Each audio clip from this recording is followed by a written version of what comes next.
Now, young people are rewriting the rule book on drinking, smoking, and risk-taking. Get this, can't believe it. A new survey reveals that Gen Z, the Zoomers, born after 1996, they're drinking less, much less than their parents. 1 in 5 are completely teetotal, and daily drinking is almost unheard of among Gen Z. Unlike millennials, a slightly older generation, I think technically I'm a geriatric millennial, having been born in 1981, well, we embrace binge drinking. Gen Z, in contrast, sees alcohol as outdated, risky, and even unnecessary for socializing. But while they're steering clear of booze, their views on drug policy are shifting with growing support for decriminalization. So what on earth is driving this change? Is it social media? Is it health awareness? Or is it a new approach to risk? Well, I am joined in the studio tonight by a member of Gen Z, commentator Luca Watson. Luca, just relax, surely. Gen Z, what's going on?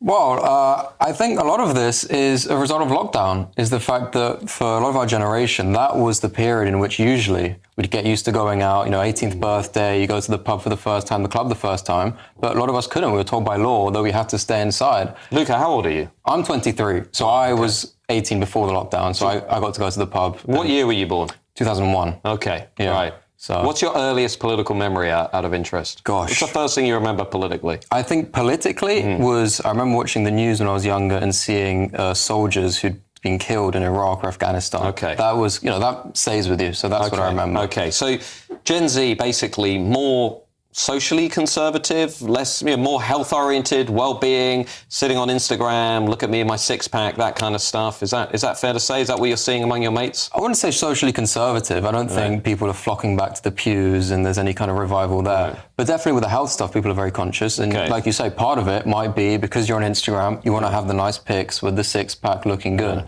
And so I show my six-pack all the time on Instagram. Of course. And do you drink? Regularly. Wow, that's impressive then. I live in the UK, you've got to. I know. But I think that's part of it, is that if you want to look really good all the time, drinking doesn't help. Are you saying I don't look good? No, of course you do, but not everyone is as blessed as you are, Matt. So just talk me through this 1 second, because here's why I'm confused. On the one hand, teetotal, or cutting down on alcohol. On the other hand, can we decriminalise drugs? What's going on there? Well, I think in the poll, it showed that fewer people are doing drugs, young people are doing drugs than 20 years ago. So the people wanting to decriminalise drugs, it's not because they're all doing the drugs. Right. But I think what's happened is that in our lifetime, drugs are basically being decriminalised anyway. Right. I mean, you go to most high streets, sometimes, I've seen it, people just shooting up in the street.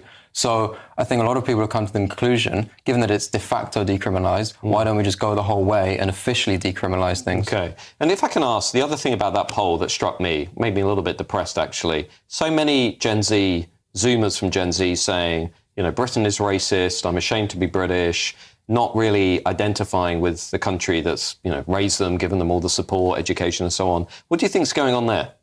Well, I think on the idea that around half, I think it was 48% said they thought Britain was a racist country.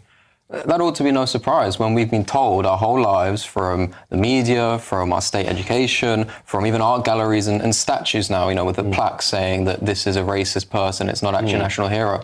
So I think what we're seeing is a generation who's believing what we've been taught. Right, okay. And do you feel as though, having gone through the education system fairly recently, I'd be very candid, ask you a very direct question. I didn't tee this up before we came on air. But do you feel like you were indoctrinated in the education system?